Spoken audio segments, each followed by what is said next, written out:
लेकिन इतना याद रखना कि कितने भी पैसे वाले हो जाओ, तुम्हारी माँ ने तुम्हारी नजर उतार के वो जो सिक्के गोमती में फेंक दिए थे ना, वो लौटा नहीं पाओगे उसको। वो जब पापा पहली बार गोद में लेके आसमान की ओर उछालते हैं ना, कितना भी ऊंचा उठ जाओ उससे ऊंचा नहीं उठ पाओगे। तो बस याद रखना कि इस दुनिया में माँ से महान और पिता से पवित्र कोई और हो नहीं सकता। एक बार अपने माता पिता के सम्मान में जम के तालियां बजाओ। Thank you. ये बात पूरी सुन लो कि क्यों आप लोग देशभक्त हैं, क्यों आप लोग और मैं, श्वेता जी, जितने भी लोग इस भारतवर्ष की मिट्टी में पैदा होते हैं उनको देशभक्ति सिखानी इसलिए नहीं पड़ती क्योंकि ये देश है अलबेलों का, मतवाले यहाँ रहते हैं, मिट जाए तिरंगे पर जो वो जियाले यहाँ रहते हैं, दुनिया में सिर्फ हम ही हैं जो मुल्क को माँ कहते हैं। तो अगर आप अपनी माटी को माँ कहते हो तो माँ से मोहब्बत सीखनी थोड़ी पड़ती है, कोई क्रैश कोर्स थोड़ी करना है आपको, किसी स्कूल कॉलेज में जाके थोड़ी सीखना है कि माँ से मोहब्बत कैसे की जाए। यही वजह है श्वेता जी कि इस देश की माएं ऐसे ऐसे बेटे पैदा करती है। मैं इस वक्त लखनऊ में बैठा हुआ हूं, मुझे कैप्टन मनोज पांडे याद आते हैं।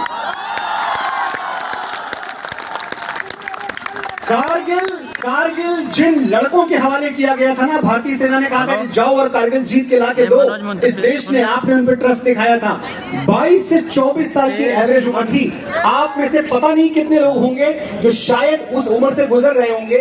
22-24 साल के लड़के हमारे लिए कारगिल जीत के लिए आए। बंकरों पे बम गिरा के बोल जिंदाबाद तू, शेर शाह हरदम रहेगा सरहदों को याद तू। कैप्टन विक्रम बत्रा अमर रहे,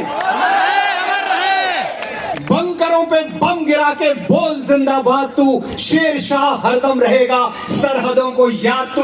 फूंकता जा जालिमों की बस्तियां, दुश्मनों को क्या पता है आपकी औलाद तू। इस देश की माएं अग्निपुत्र पैदा करती हैं और तभी वो कहते हैं, आपके चैनल पे मैंने लोगों को, बुद्धिजीवियों को, जिनको आप बहुत लगाड़ लगाती हैं, मैंने ऐसे बुद्धिजीवियों को बोलते हुए सुना है कि अरे अगर कोई सिपाही अपने सीने पे गोली झेल जाता है तो क्या बड़ी बात हो गई, उसका काम है, it's his profession, he gets paid for it.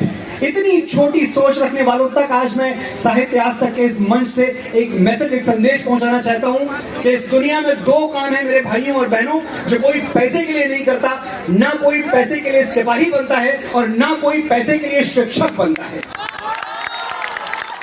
यहाँ कोई लोग ऐसे हैं जिनके परिवार में कोई टीचर है, अब वो लोग भी हाथ उठाएं जिनके परिवार में या गांव में कोई फौजी है। इन दो लोगों की हमेशा इज्जत करना, क्योंकि पैसे कमाने के लिए 25,000 के पे चेक के लिए कोई सीने पे गोली नहीं खाता। एक लालच होता है, एक लालच जरूर होता है, और वो लालच ये है कि देश मेरे, तेरी शान पे सदके कोई धन है क्या तेरी धूल से बढ़ के। ये लालच है। सुनिएगा आप क्या लालच है, क्या चाहिए।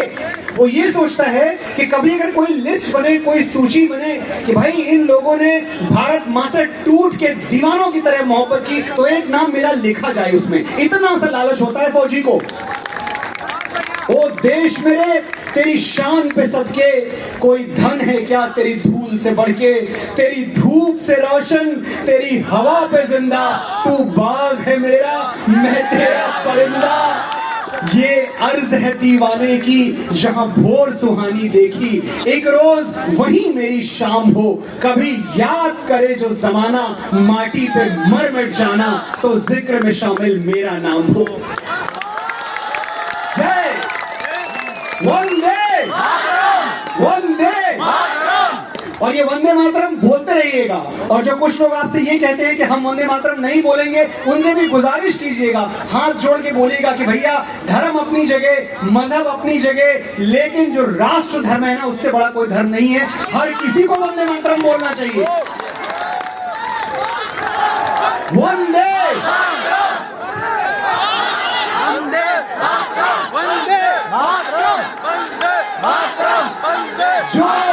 जो तोले दिल के रिश्तों को बना है वो तराजू क्या।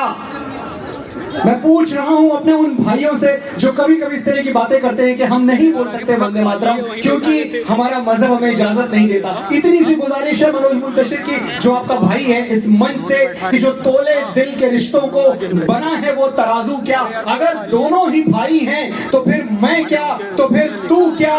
ये मिट्टी तेरी भी माँ है, ये मिट्टी मेरी भी माँ है, तो माँ को सर झुकाने में मुसलमान और हिंदू क्या।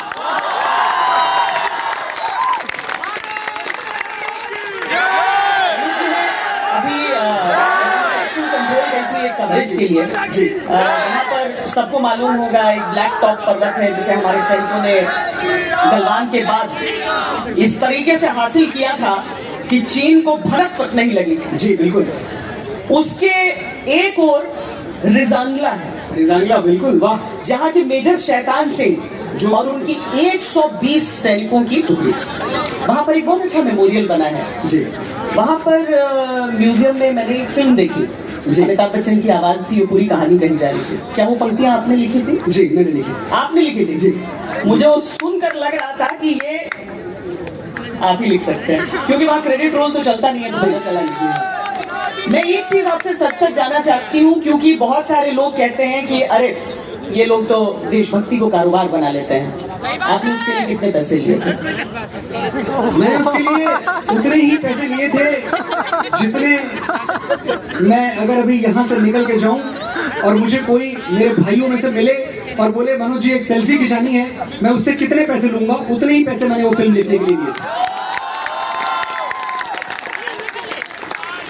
मेरे दर से खाली लौटे राजनीति के उड़न खटोले, दुनिया में इतना धन कब है जो मेरी खुददारी तोले।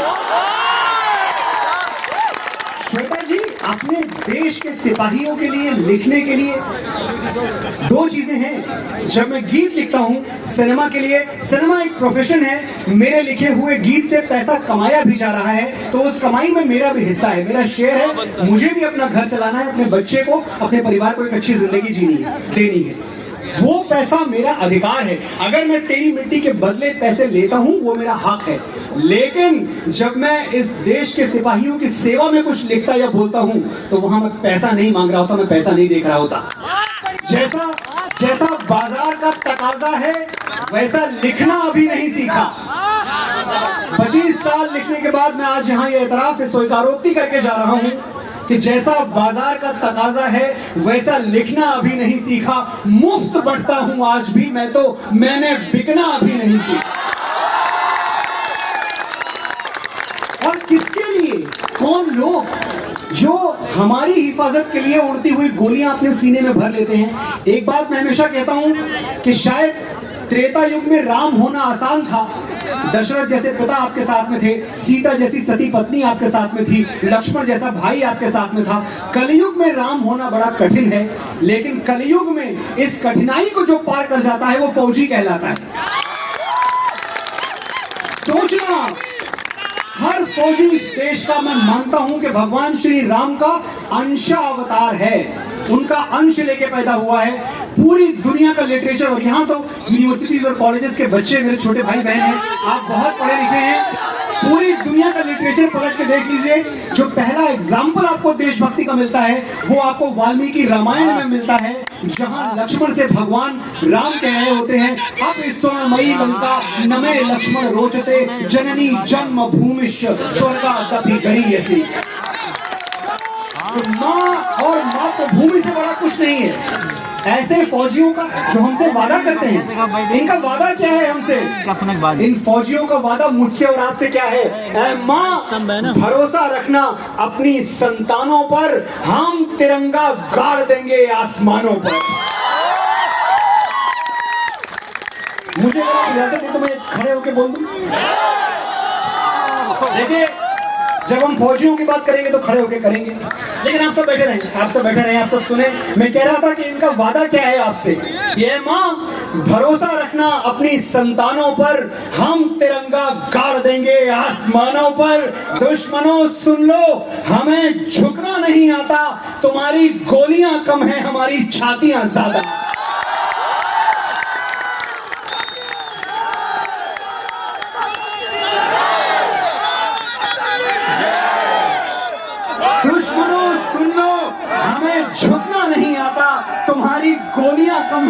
हमारी छातियां ज्यादा, हमें पहचान लो, हम वो हैं जो तीरों पे लेटे हैं।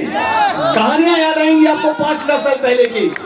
हमें पहचान लो, हम वो हैं जो तीरों पे लेटे हैं, महाभारत लड़े थे जो, हम उन वीरों के बेटे हैं। शहादत जश्न दोनों एक है अपनी कहानी में। हमें बूढ़े होके नहीं मरना, हम जवानी की मौत के लिए तैयार हैं और बेकरार हैं। शहादत जश्न दोनों एक है अपनी कहानी में, हमें वो मौत प्यारी है जो आती है जवानी में।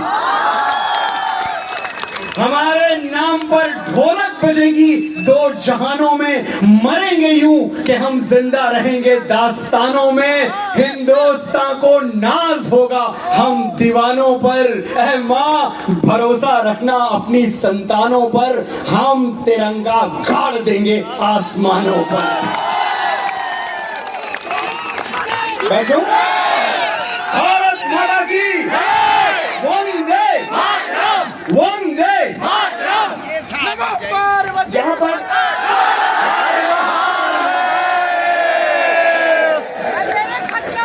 बहुत सारे लड़के हैं, जो लड़के लड़कियां सब हैं, जो कुछ तो कह रहे हैं कि आप ही के क्षेत्र से आए हैं, बाकी सब भी हैं। मुझे लगता है इनमें से जिन लोगों को ऐसा लगता है कि वो आगे जाकर कुछ लिख सकते हैं, उस क्षेत्र में कुछ कर सकते हैं, बंबई जा सकते हैं, पर ये डर भी लगता हो कि बंबई जाकर हम क्या करें, उनको मनोज मुंतशिर क्या समझे? अच्छा पहले तो ये बताएं, आप में से कितने लोग हैं जिनको लिखने पढ़ने का शौक है? तो मैं जवाब दूंगा इस सवाल। सारे। और ये जो हमारे रिजर्व साथी बैठे, देखो मेरी बहन ने हाथ उठाया, आप लोग भी उठा दो यार, लिखना पढ़ना अच्छी चीज है। काला अक्षर भैंस बराबर। देखिए काला अक्षर भैंस बराबर होता है जिसके लिए वो कबीर बन जाता है। तो निरक्षर होने का मतलब मूर्ख होना नहीं है। हम एक ऐसे देश में हैं जहां के एक किसान जो शायद कभी स्कूल न गया हो, वो भी हवा का रुख देख के बता देता है कि बारिश कब होने वाली है। और अगर ये शायद आज की शाम का आखिरी सवाल होगा, श्वेता जी ने मुझसे पूछा है कि ये जो मेरे साथी मेरे भाई बहन यहाँ हैं जिनको मुंबई आते हुए हल्की सी घबराहट होती है, जो मेरी माँ को हुई थी आज से 24-25 साल पहले, कि मन्नू तुम जा तो रहे हो, तुमको मुंबई में कौन पूछेगा, कौन तुम्हें 2 वक्त का खाना देगा, कहाँ रहोगे, ये डर हर माँ को होता है, आपकी माँ को भी होगा। और पिछले कुछ दिनों में जो हालात हुए हैं, हमने देखा है एक ऐसी हवा बनी है, एक ऐसा माहौल बना है कि जैसे मुंबई कोई बड़ी डरावनी जगह है, वहां आ गए तो फिर जिंदा बच के निकलना मुश्किल हो जाएगा। लेकिन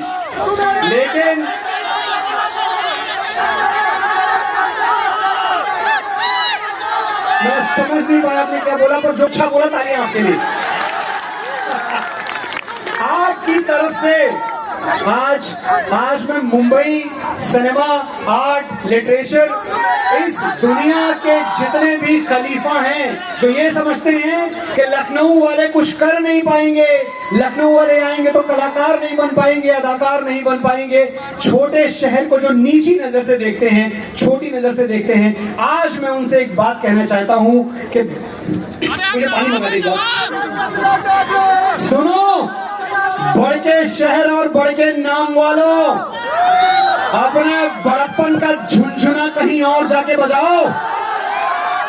एक एक पंक्ति पे मुझे आपकी तालियां, वाहवाहियां, दाद चाहिए। सुनो, थैंक यू।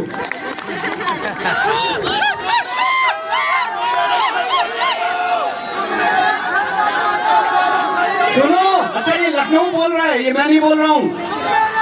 तो लखनऊ की आवाज मनोज मुंतशिर की वाणी में पूरी दुनिया को, उन लोगों को जो आपको छोटा समझते हैं, जो ये समझते हैं कि आप कुछ कर नहीं पाएंगे, उनसे आपकी तरफ से मैं कहना चाहता हूं कि सुनो, बड़ के शहर और बड़ के नाम वालों, अपने बड़प्पन का झुनझुना कहीं और जाके बजाओ।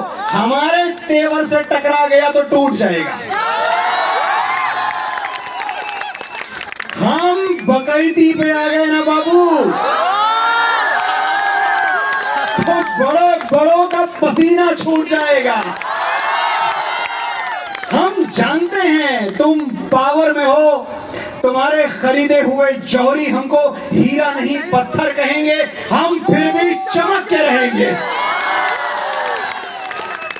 तुमने मसनद पे जो मुंसिफ बिठाए हैं वो हमको फनकार नहीं मानेंगे, कलाकार नहीं मानेंगे, अदाकार नहीं मानेंगे, हम फिर भी हार नहीं मानेंगे। चालू डब्बे में चढ़ के बंबई आएंगे और तुम्हारे हवाई जहाज से डबल ऊंचा उड़ के दिखाएंगे। तुम्हारे हाथ में पावर है, हमारे हाथ में ताकत, दोनों का अंतर समझ लो। पावर वो कुर्सी है जो किसी की सगी नहीं हुई, चाहे कोई जिए या मरे, और ताकत वो बचपन का यार जो यारी में गर्दन कटा दे और उफ तक ना करे। तुम भी यार कमाल करते हो, शेर के बच्चे को चाबुक दिखाते हो। जब छोटे लाल मास्टर डा से डर पढ़ा रहे थे, हम पेड़ की पुलगी पे चढ़ के आ से अमरूद खा रहे थे। उस क्लास में नहीं बैठे जहां डर का डिक्टेशन बोला गया, वो पानी नहीं पिया जिसमें छोटे बड़े का जहर घोला गया, और बाप के कंधे पे बंदूक रख के तो हमने चिड़िया तक नहीं मारी। बहुत सुन लिया तुमसे, हमारा बाप ये, हमारा बाप वो। आज हम तुमको अपना शजरा दिखाएंगे। गिनो, आज हम अपने बाप दादा परदादा सबका नाम गिनवाएंगे। और जब मैं नाम गिनवाने जा रहा हूं, अगर आपके बाप दादा परदादा यही हैं, तो आज आसमान आकाश में नहीं जमीन पे होना चाहिए, इतनी तालियां बजनी चाहिए। आज हम तुमको अपना शजरा दिखाएंगे। गिनो, आज हम अपने बाप दादा परदादा सबका नाम गिनवाएंगे। पहले दद्दा का नाम नोट करो, रणबीर चौकड़ी चेतक वाले। बौरा गए तो जिले इलाही का खून ठंडा कर दिए।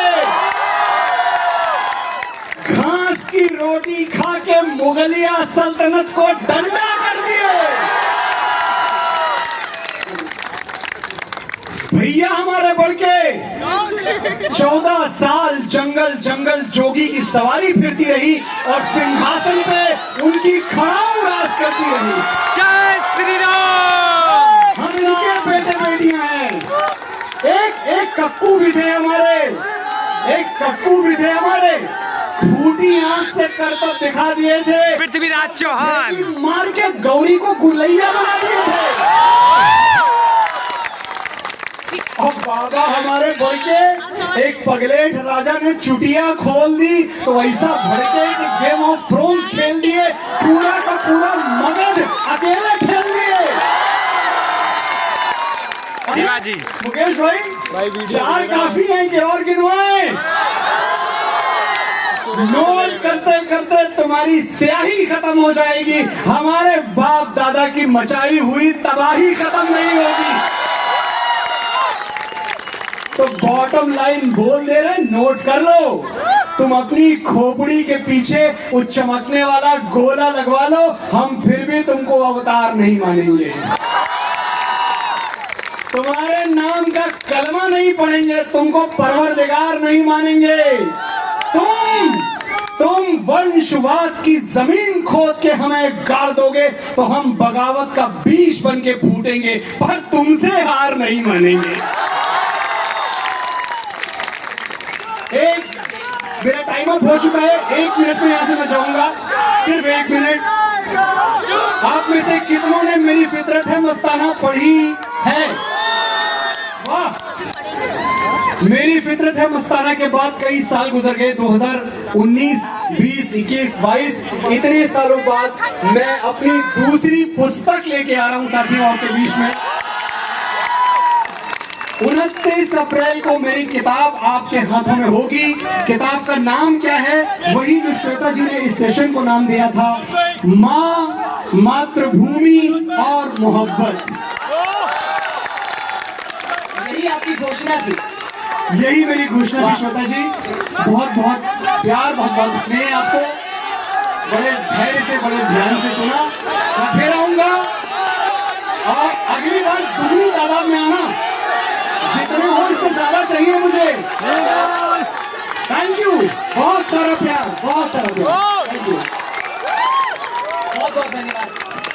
आपकी बहुत सारी मांगे हैं लेकिन समय की मांग कहती है कि धन्यवाद।